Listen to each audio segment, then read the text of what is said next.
जनाब मजर मसूद साहब, गल ये दोस्तों परेशान नहीं होना, असा बमै सप्पा भी शहर सदे हुए ने, ठीक है ना। इंशाअल्लाह जिमें जिमें वेला अगा चल सी ना सर, जनाब कर्नल खिजर साहब, कर्नल शराफत साहब, साढ़े सारे दोस्तों के असी शुक्रगुजार हैं कि जिन्ना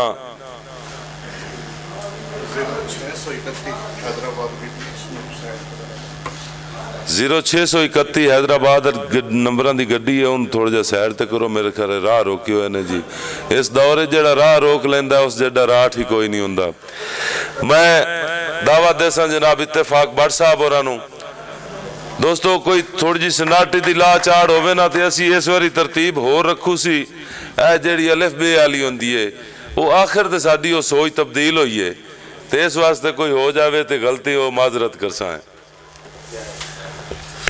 कोई नहीं, असी भी सीखण आए हैं तो सुनन आए हैं, क्योंकि मां बोली दी 8 साल बाद वरे बाद आंदा, तो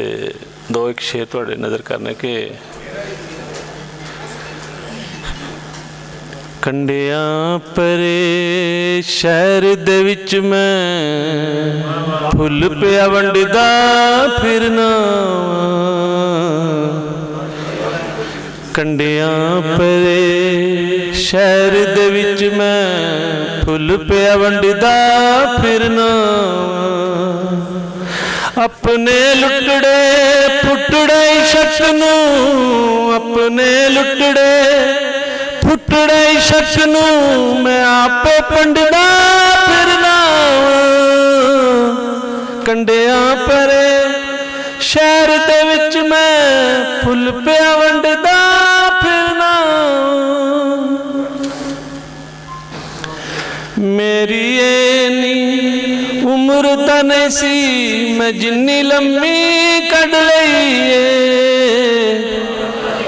मेरी एनी उम्र तां नहीं सी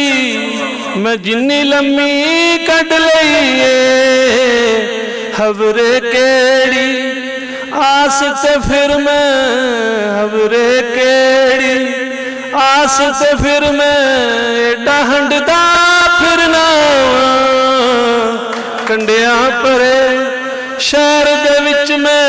फुल पिया वंडदा फिरना, सुख दा कोई संगिए ना दुख दा दर्दी कोई है, सुख दा कोई संगिए ना दुख दा दर्दी कोई है, अपने टुटिया हौसलियां नूं, अपने टुटिया हौसलियां नूं मैं आपे गंढदा फिरना, कंडियां पे शहर दे विच मैं फुल पिया वंडदा फिरना। बलोच साहब, मंजिल मैनू मिलनी है ना सुख दा साई आउणा है, ओ मंजिल मैनू मिलनी है ना सुख दा साई आउणा है,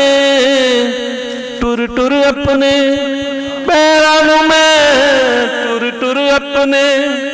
पैरां नूं मैं एवें चंडदा फिरना, कंडियां परे शहर दे विच मैं